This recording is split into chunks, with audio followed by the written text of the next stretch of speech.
काका, हुआ है शहर, ले आए खाद बीज? हाँ भाई, लेके तो आया हूँ, पर क्या कहूँ, महंगाई इतनी हो गई है कि समझ में नहीं आता है कि खेती करे कैसे। फसल भी अच्छी नहीं होती है, ये दवाइयाँ नहीं डालूँ तो कर्जा करके लाओ, कैसे भी लाओ, लाना तो पड़ेगा ही। और ये दवाई की दुकान का कर्जा तो ख़त्म होने का नाम नहीं लेता। लाना तो मुझे भी है, पर सब कुछ इतना महंगा है, कहाँ से लाऊं, किससे खरीदूं, किसके पास सही दामों में मिलेगा और क्वालिटी उत्पाद भी मिलेगा या नहीं। अपनी फसलों की सही दवाओं के लिए दूर दूर तक शहरों में जाना और दवाओं को लाना पड़ता है। फसलों के लिए दवाएं सही है या नहीं, ये जानकारी भी नहीं होती। फसलों की कटाई पर सही दाम मिलेंगे या नहीं, इन तमाम मुश्किलों से दूर होने के लिए आइए खेती बाड़ी केंद्र। खेती बाड़ी केंद्र एक ऑनलाइन सेवा केंद्र है जिससे आप अपने मोबाइल के द्वारा जुड़ सकते हैं, जहां आपको अपनी खेती के लिए सही प्रकार की दवाएं मिलेंगी, वो भी होलसेल मूल्य पर। वो सभी दवाएं सीधा निर्माता से लेकर आप तक पहुंचाते हैं, यानी कि बीच में होने वाले सारे खर्च की बचत आपकी जेब में। साथ ही साथ दवाओं को लाने और ले जाने की झंझट से भी छुटकारा। अपनी मुश्किलों को दूर करने के लिए आप खेती बाड़ी केंद्र पर एक मिस कॉल करें। खेती बाड़ी केंद्र का किसान मित्र आपसे तुरंत संपर्क करेगा और आपको सभी जरूरी जानकारी देगा। खेती बाड़ी केंद्र की फ्रेंचाइजी लेकर खेती बाड़ी मित्र बनिए और किसानों की सेवा कर देश की तरक्की में भागीदार बने। आज ही संपर्क करें नीचे दिए गए नंबर पर और खेती बाड़ी केंद्र से जुड़े। ये है खेती बाड़ी केंद्र ऐप। अच्छा, किसानों की सरदारी, उन्नत खेती बाड़ी। खेती बाड़ी केंद्र, देश के अन्नदाता की दुकान।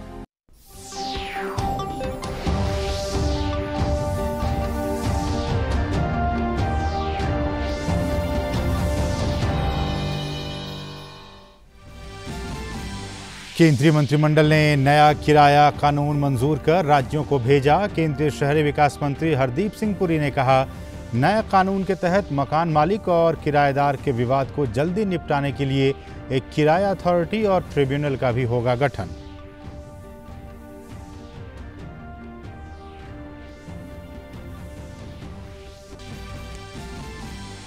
कोविड की दूसरी लहर की रफ्तार अब पड़ रही है कमजोर। दैनिक पॉजिटिविटी रेट घटकर 6.57%। पिछले 24 घंटों में 1,32,000 नए मामले, 21 करोड़ 85 लाख वैक्सीन की दी गई खुराक। मई महीने में भी दी गई 6 करोड़ 10 लाख खुराक।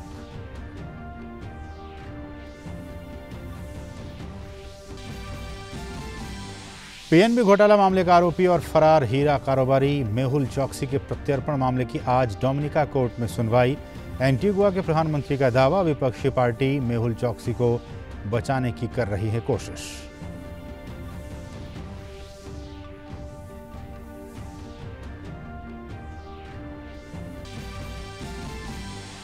नोवाक जोकोविच और राफेल नडाल फ्रेंच ओपन के दूसरे दौर में पहुंचे। विश्व नंबर 1 खिलाड़ी जोकोविच ने अवसाद और तनाव के साथ अपने संघर्ष का खुलासा करने के बाद ग्रैंड स्लैम से हटने के लिए बहादुर और साहसी नाओमी ओसाका को किया सलाह।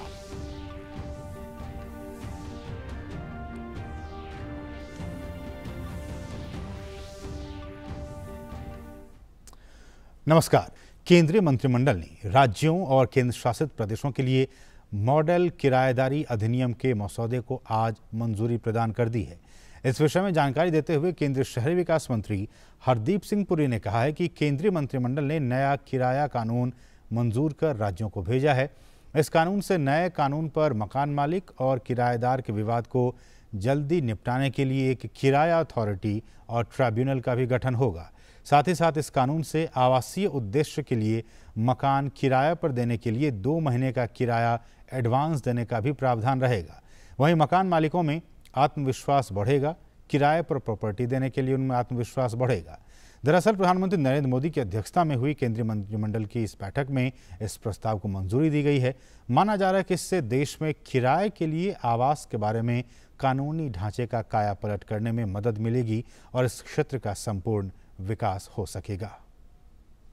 स्टेट गवर्नमेंट्स हैं या यूनियन टेरिटरीज हैं जिनके पास एग्जिस्टिंग लेजिस्लेशन या रूल्स हैं, they will be free to decide whether they want to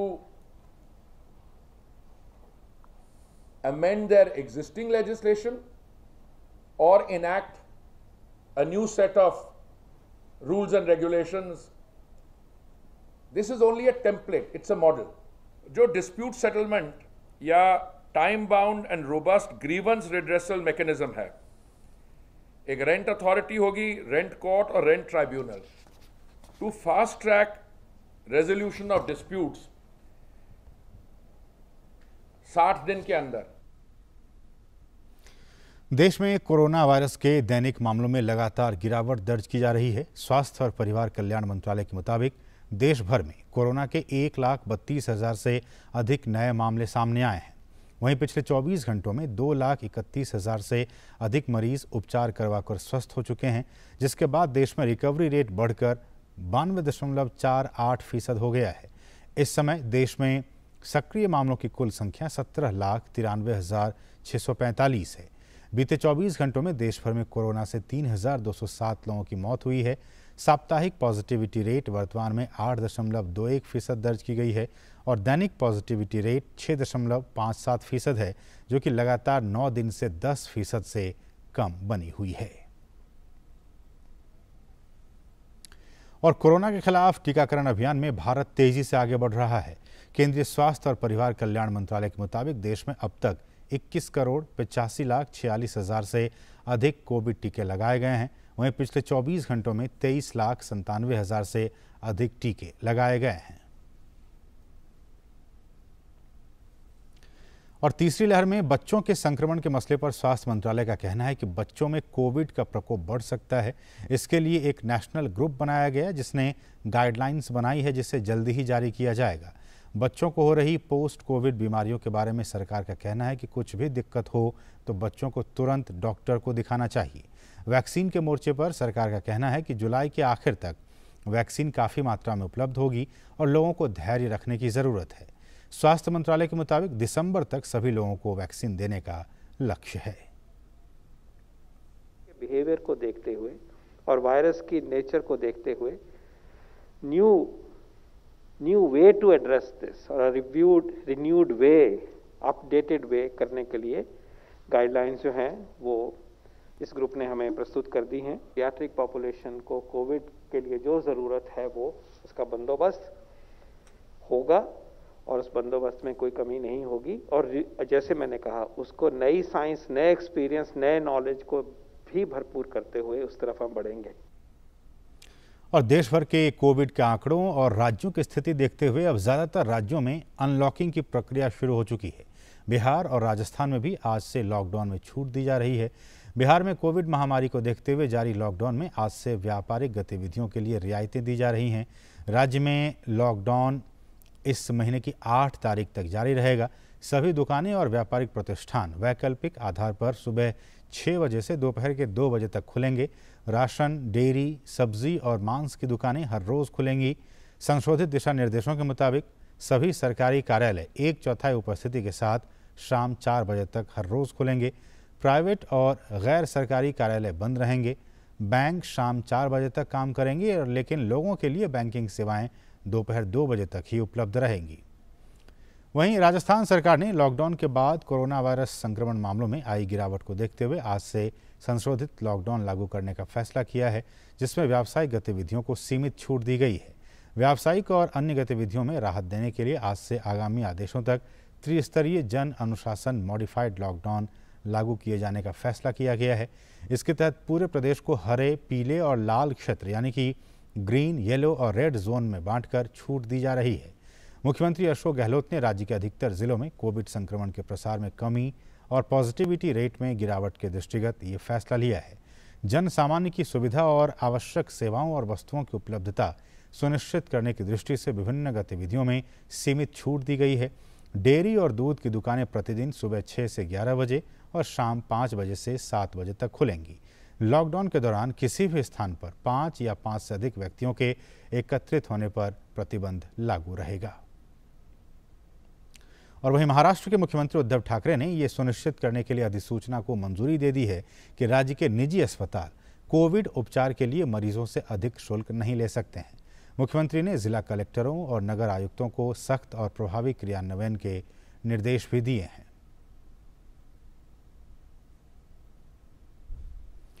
केंद्रीय मंत्री प्रकाश जावड़ेकर ने बताया है कि मोदी सरकार ने देश में श्रम कानून को आसान बनाया है। उन्होंने ट्वीट कर बताया कि मोदी सरकार ने भारत में श्रम कानूनों को 4 कोड्स के साथ 480 धाराओं के माध्यम से सरल बनाने की दिशा में काम किया है। पहले 1480 धाराओं के साथ 44 कानूनों की जटिल संरचना थी। श्रम कानूनों को बेहतर अनुपालन के साथ अधिक श्रम अनुकूल और निवेश अनुकूल बनाया गया है।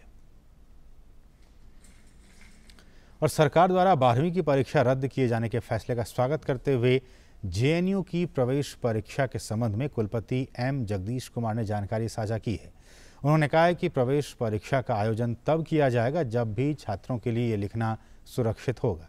इसके साथ ही एकेडमिक तौर पर कोई नुकसान ना हो, इसका भी ध्यान रखा जाएगा। The decision taken with regard to the 12th standard examinations is both pragmatic and rational, considering the fact that the current pandemic situation is once in a century occurrence. The health and safety of our students are of paramount importance to all of us. In most higher educational institutions, such as JNU, the admission into the undergraduate programs is based on an entrance examination. We will conduct this entrance examination whenever it is possible for the students to write. और मोदी सरकार ने श्रमिक परिवारों को राहत के लिए हाल में अहम कदमों का ऐलान किया है।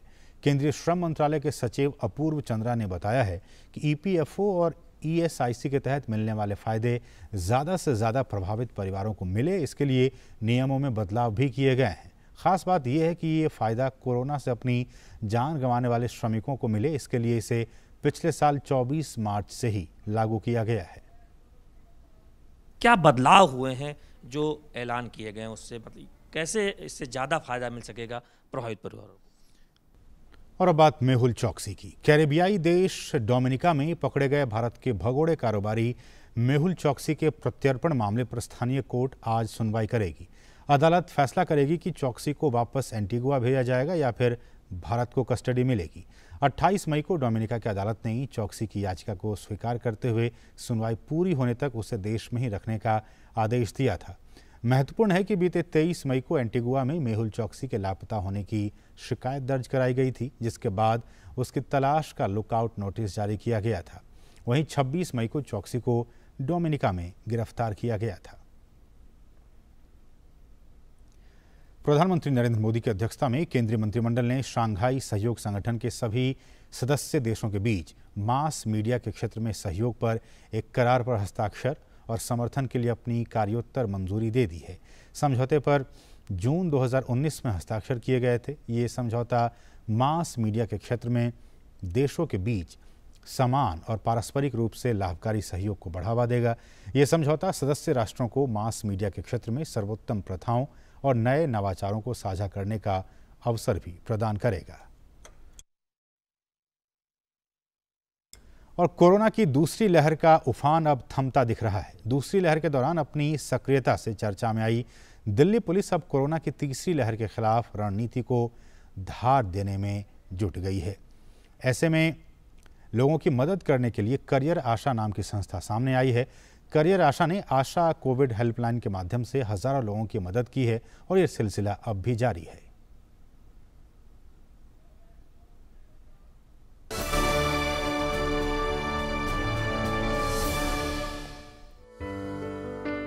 महामारी के इस दौर में किसी की सहायता के लिए जान जोखिम में डालना बड़ी बात है।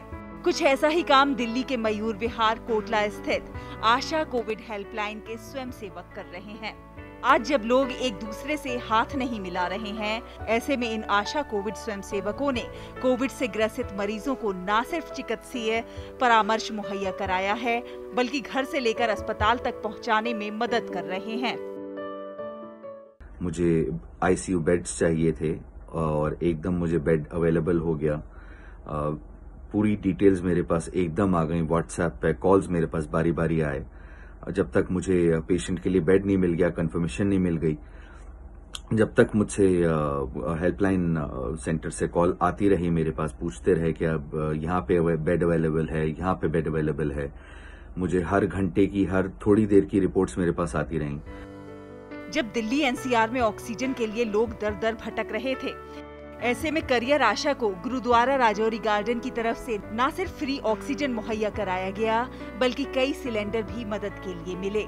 आशा कोविड हेल्पलाइन जो मुख्य सुविधाएं प्रदान कर रही है, उनमें डॉक्टरों से परामर्श, नजदीकी कोविड हॉस्पिटल में खाली बेड की सूचना, ऑक्सीजन की व्यवस्था और प्लाज्मा डोनर्स की जानकारी मुख्य है। आशा कोविड हेल्पलाइन के जरिए एक नंबर इशू करा, कुछ डॉक्टर्स हमारी सपोर्ट में थे, जो लोग होम क्वारंटीन थे उनकी मदद करने का हमने सोचा। अपना हेल्पलाइन नंबर हमने जारी कर रखा है, वो डॉक्टर्स का नंबर उन्हें प्रोवाइड कराते हैं। वो डॉक्टर से अपनी रिपोर्ट भी चेक कराते हैं और अपने बारे में पूछते हैं कि क्या मेडिसिन हमें लेनी है। डॉक्टर्स उन्हें फ्री ऑफ कॉस्ट सर्विस ये देते हैं। थर्ड वेव की हम तैयारी कर रहे हैं, डॉक्टर्स हमारे पास मौजूद हैं। थर्ड वेव अगर आती है तो हम पहले से ही तैयार हैं। हमारे पास बच्चों के भी डॉक्टर्स मौजूद हैं। जिनको किसी भी किस्म की कोई डॉक्टर की हेल्प की ज़रूरत पड़ी है ना, तो ये डॉक्टर साहब ने, इन्होंने, आशा वालों ने बहुत हमारे ऊपर ना, इन्होंने हमारी संगत का साथ दिया। दिन में, रात में, शाम में, इवन रात को 12-1 बजे भी इनको सिलेंडर की ज़रूरत पड़ जाती थी किसी टाइम, तो मैं अपने घर में इमरजेंसी रखता तो ये लेके जाते हैं। मैंने अपनी ना अभी तक लाइफ में जो मैंने अपने 8-10 सेवादार अच्छे देखे हैं ना, उनमें हमारे ये डॉक्टर साहब आते हैं। इस दौरान आशा कोविड हेल्पलाइन में न सिर्फ देश से बल्कि कनाडा, इंग्लैंड और आयरलैंड से भी कॉल्स आ रही हैं। आशा कोविड हेल्पलाइन पर अब दिल्ली एनसीआर सहित दूसरे कई बड़े शहरों से कॉल अब कम हो गई हैं, लेकिन गांवों से कॉल्स आने का सिलसिला अभी भी जारी है। अब भले ही कोविड की रफ्तार थोड़ी धीमी पड़ गई हो, लेकिन आशा कोविड हेल्पलाइन की स्पीड अब भी बरकरार है और टीम ने तीसरी लहर की संभावना के चलते अपनी कमर कस ली है।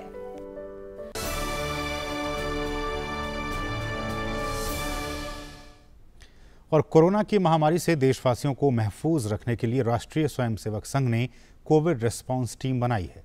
आरएसएस प्रमुख मोहन भागवत की पहल से प्रेरित 130 से अधिक चिकित्सकों और 1200 से अधिक वॉलंटियर्स की ये team isolation centre, mobile oxygen सेवा के अलावा ऑक्सीजन कंसंट्रेटर, वेंटिलेटर और दवाइयां ज़रूरतमंद लोगों तक पहुंचाने और 28,000 लोगों को खाना खिलाने का काम कर रही है। पेश है ओपी यादव की ये रिपोर्ट। देश वैश्विक महामारी कोरोना की दूसरी लहर से जंग लड़ रहा है। देश में महामारी के व्यापक प्रभाव को कम करने के लिए केंद्र सरकार हर संभव प्रयास भी कर रही है। ऐसे में लोगों को सकारात्मक रहने की जरूरत है। कोरोना महामारी पर हम जीतेंगे पॉजिटिविटी अनलिमिटेड के तहत राष्ट्रीय स्वयंसेवक संघ ने कोविड रिस्पांस टीम का गठन कर जरूरतमंद लोगों की मदद का अभियान चलाया है। इस अवसर पर मीडिया से बात करते हुए आरएसएस प्रमुख मोहन भागवत ने कहा कि कोविड आपदा मानवता पर है। हम सभी को अपने मतभेद भुलाकर एक होकर इस महामारी का सामना करने की जरूरत है। धैर्यवान लोग रहते हैं, वो प्रयास सतत जारी रखते जब तक उपलब्धि होती नहीं पूरी की पूरी। हमको वैसे करना है और स्वाभाविक आपत्ति सारी मानवता पर है। भारत को अपना उदाहरण रखना है, पूरे भारत को एक समूह के नाते सारे भेद भूलकर दोष गुणों की चर्चा अभी उसको विराम देकर उसके लिए बाद में समय मिलेगा। अभी तो हमको सबको एक टीम के नाते काम करना है, मिलकर काम करना है। कोविड रिस्पांस टीम के संयोजक सेवानिवृत्त लेफ्टिनेंट जनरल गुरमीत सिंह ने कहा कि कोरोना काल में जन सेवा के लिए हमने 500 बेड के साथ 9 आइसोलेशन सेंटर बनाने के साथ ऑक्सीजन ऑन व्हील के लिए 6 बेड तैयार किए हैं। 2800 से अधिक लोगों को खाना दे रहे हैं। ऑलरेडी 9 आइसोलेशन सेंटर्स को इख्तियार कर लिया गया है और मकसद है कि इनको और भी 25 आइसोलेशन सेंटर बनाने का इरादा है। इसके अलावा ऑक्सीजन सप्लाई के लिए 9 मोबाइल ऑक्सीजन सेंटर्स तैयार किए गए हैं और आखिर में 30 तैयार किए जाएंगे। इसमें जो मोबाइल ऑक्सीजन सेंटर हैं उसके अंदर में हर एक के अंदर में 6 बेड हैं और ऑलरेडी 28,000 फैमिलीज़ को जो कोविड से अफेक्टेड है इनको एक प्रतिदिन खाना दिया जा रहा है। कोविड रिस्पांस टीम के सह संयोजक व सेवा भारती के अध्यक्ष रमेश अग्रवाल ने कहा, सीआरटी का मकसद उपलब्ध संसाधनों का बेहतर उपयोग कर समाज के सेवाभावी नागरिकों की मदद से एक ऐसा प्लेटफॉर्म तैयार करना है जो कोविड प्रभावितों के लिए दवा और दुआ दोनों करे। कोविड रिस्पांस टीम इसकी एक बहुत बड़ी सोच है, क्योंकि जो रिसोर्सेज थे, कोई मेडिसिन देना चाह रहे हैं, कोई डॉक्टर्स अपनी मदद करना चाह रहे हैं, कोई भोजन देना चाह रहे हैं, तो किसके माध्यम से बंटवाए, मेडिसिन किसके माध्यम से बंटवाए, देना तो चाह रहे हैं। तो ये एक ऐसा प्लेटफार्म निकल कर आया कि किसी के पास में हाथ है, किसी के पास में धन है, किसी के पास में दिमाग है, किसी के पास में अपनी अलग क्षमता है, तो वो सारों को एक प्लेटफार्म लाकर खड़ा कर दिया, उसका नाम है CRT। गौरतलब है कि कोविड रिस्पांस टीम के 1200 से अधिक वॉलंटियर्स और 130 से अधिक डॉक्टरों की टीम काम कर रही है। CRT को अभी तक 10,000 से अधिक कॉल आ चुके हैं। मैं आपको चाहता हूँ, गुजारिश करता हूँ कि आप मेरे पेशेंट को ऑक्सीजन लेवल दें। ये मेरे फादर सुभाष श्रीवास्तव, हमने इनकी हेल्प ली है फॉर ऑक्सीजन। पूरी टीम का बहुत बहुत धन्यवाद, आप लोगों ने बहुत अच्छा कोऑपरेट किया है। CRT की टीम ने अभी तक कोविड पीड़ित मरीजों, वरिष्ठ नागरिकों और जरूरतमंदों के लिए 1000 से अधिक प्लाज्मा डोनेशन, 1500 से अधिक CT स्कैन, कोविड से जान गंवाने वालों के लिए 3000 से अधिक मृतकों के विधि विधान से अंतिम संस्कार किए हैं। दक्षिणी अमेरिकी देश इक्वाडोर ने अपने 90 लाख नागरिकों को 100 दिनों के भीतर कोविड वैक्सीन लगाने की एक योजना बनाई है। इक्वाडोर अप्रैल में हुए चुनाव के दौरान बनाए गए 300 केंद्रों का वैक्सीन सेंटर के रूप में इस्तेमाल करेगा। इक्वाडोर को अब तक फाइजर और एस्ट्राजेनेका के 35 लाख वैक्सीन डोज प्राप्त हो चुके हैं। इक्वाडोर सरकार स्पुतनिक V वैक्सीन का 1 करोड़ 80 लाख डोज खरीदने के लिए रूस की सरकार से बातचीत कर रही है। इक्वाडोर के राष्ट्रपति ने संयुक्त राष्ट्र से कोवैक्स पहल के तहत वैक्सीन आपूर्ति में तेजी लाने का भी आग्रह किया है। लीबिया के प्रधानमंत्री अब्दुल दबीबा फ्रांस के दौरे पर हैं। फ्रांसीसी राष्ट्रपति इमैनुअल मैक्रों ने लीबियाई PM का स्वागत किया। दोनों नेताओं ने एल्सी पैलेस में मुलाकात की। दोनों के बीच लीबिया में 23 अक्टूबर 2020 को हुए संघर्ष विराम को लागू करने, आने वाले आम चुनाव और वहां फ्रांसीसी निवेश पर चर्चा हुई। फ्रांसीसी राष्ट्रपति ने कहा कि लीबिया की मांग के अनुसार वहां सभी विदेशी दखल पर रोक लगनी चाहिए। उन्होंने कहा कि ये लीबिया की ज़मीन से रूसी, तुर्क और उनके सीरियाई भाड़े के सैनिकों सहित सभी विदेशी ताकतों को हटाने के बाद ही ये संभव है। अमेरिकी राष्ट्रपति जो बाइडेन ने ओक्लाहोमा के टुल्सा स्थित ग्रीनवुड कल्चरल सेंटर का दौरा किया। बाइडेन ग्रीनवुड कल्चरल सेंटर का दौरा करने वाले पहले पदासीन राष्ट्रपति बन गए हैं। दरअसल टुल्सा में 100 वर्ष पूर्व सैकड़ों अश्वेत नागरिकों का श्वेत अमेरिकियों द्वारा नरसंहार किया गया था। बाइडेन नरसंहार की 100वीं बरसी पर ग्रीनवुड समुदाय के लोगों से मुलाकात भी करेंगे और असमानता से निपटने के लिए सरकार के कदमों की घोषणा करेंगे। राष्ट्रपति बाइडेन नस्लवादी हिंसा की अमेरिकी विरासत और आगे की एकता के लिए चुनौतियों पर अपना संबोधन देंगे। इस घटना में 300 से अधिक अश्वेत अमेरिकियों को गोली मार दी गई थी और उनके घरों और व्यापार को लूट लिया गया था। अल्जीरिया ने 14 महीनों के बंद के बाद पहली बार आंशिक रूप से हवाई मार्ग को खोल दिया। फ्रांस, ट्यूनीशिया, स्पेन और तुर्की के 5 शहरों के लिए साप्ताहिक उड़ानों को शुरू किया गया है। आंशिक अनलॉक प्रक्रिया में सीमित उड़ानों को अनुमति दी गई है, जबकि कोविड टेस्ट और अनिवार्य क्वारंटीन को शामिल किया गया है।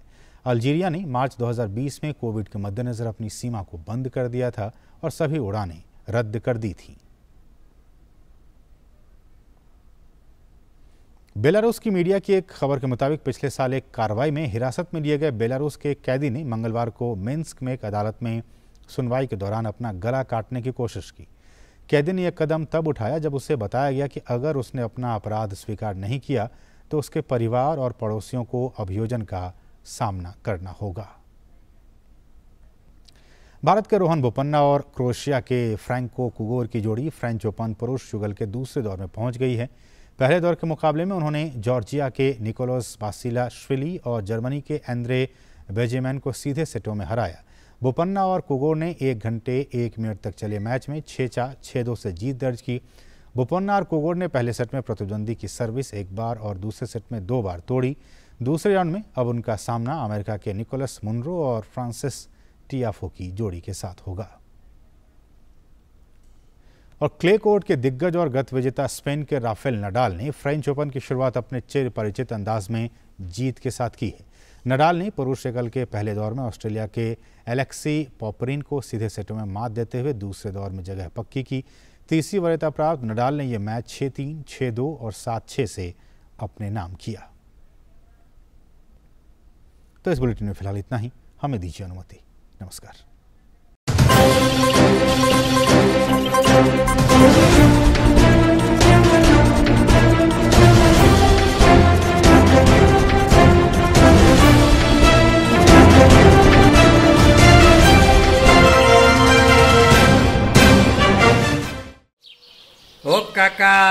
वो आए शहर, ले आए खाद बीज।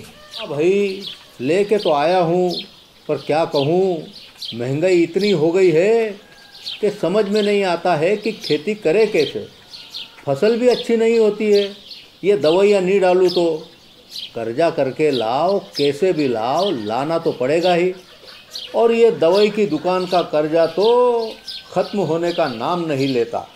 लाना तो मुझे भी है, पर सब कुछ इतना महंगा है, कहाँ से लाऊं, किससे खरीदूं, किसके पास सही दामों में मिलेगा और क्वालिटी उत्पाद भी मिलेगा या नहीं।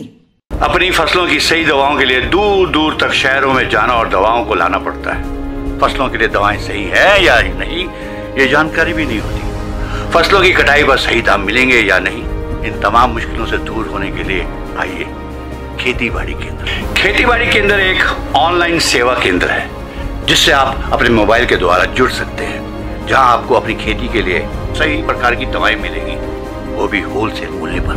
वो सभी दवाएं सीधा निर्माता से लेकर आप तक पहुंचाते हैं, यानी कि बीच में होने वाले सारे खर्च की बचत आपकी जेब में। साथ ही साथ दवाओं को लाने और ले जाने की झंझट से भी छुटकारा।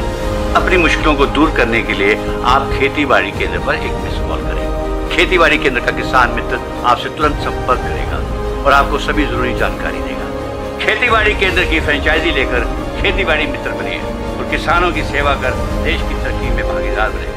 आज ही संपर्क करें नीचे दिए गए नंबर पर और खेती बाड़ी केंद्र से जुड़े। ये है खेती बाड़ी केंद्र ऐप।